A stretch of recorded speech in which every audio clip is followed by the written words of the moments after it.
biblically speaking, any result of sin is a form of death. Depression, discouragement, anger, bitterness, fear, worry, sickness, poverty, loneliness, and so on are all death.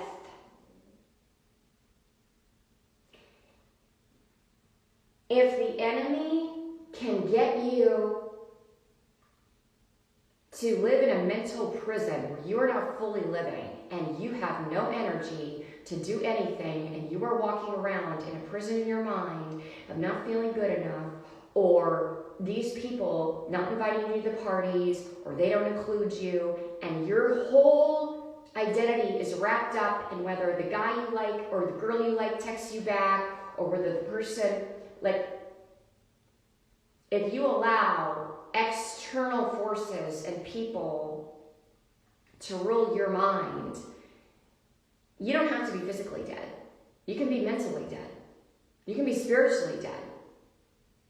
You can be spiritually anemic. So, just like a narcissistic personality will want to seek out a host and feed off of it like a leech, that is their blood supply.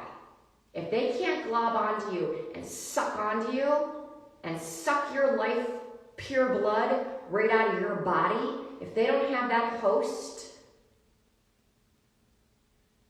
that's what matters most, is the host to them. And they don't care about your feelings. They care about themselves. They don't have a conscience. They don't feel bad for hurting your feelings.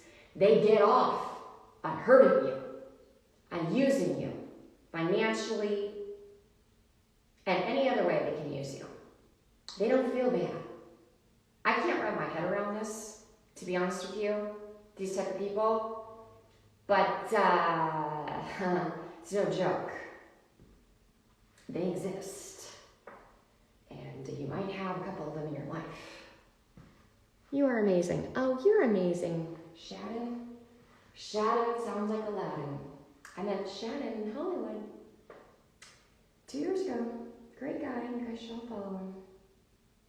So, as a born-again believer, your flesh is made up of your soulish and physical realms. However, before you were saved, it is also included your fallen human spirit.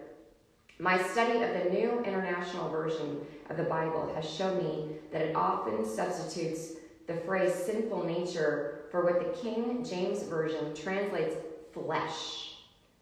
This interpretation may work to a certain degree, but I found it misleading in many places. For instance, in Romans, the flesh basically refers to either someone who isn't born again or a born-again believer who isn't living under the control of the Holy Spirit. The phrase sinful nature does not accurately convey this truth. Newness of life. As Paul taught how God now deals with people based on his grace, not their performance. Think about the world that we live in right now. How are you performing? How is your business scaling? What's in your bank account? Are you achieving your goals? That hustle culture, I do not subscribe to. I subscribe to pouring my heart and soul into my son every day. And pouring my heart and soul into my relationships in my life. Nothing wrong with making money. Nothing wrong with scaling businesses. We all need to live, make money. I do too. That's why I created a company. So if you'd like to support a single mom, you can go to VeganEvangelist.itemorder.com and buy a t-shirt, and you don't have to be a vegan. You can buy Catch That Fire. You can support a 7-year-old entrepreneur. Hashtag Cody's Canvas. My son's an artist. I just went to Art Basel in Miami. And maybe my son's artwork will be there one day. You know, that's how manifestation and power of prayer works right there.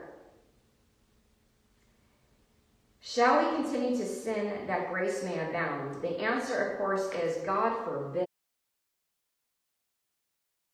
I'm going to need to go soon. Your spirit is the part of you that's dead to sin.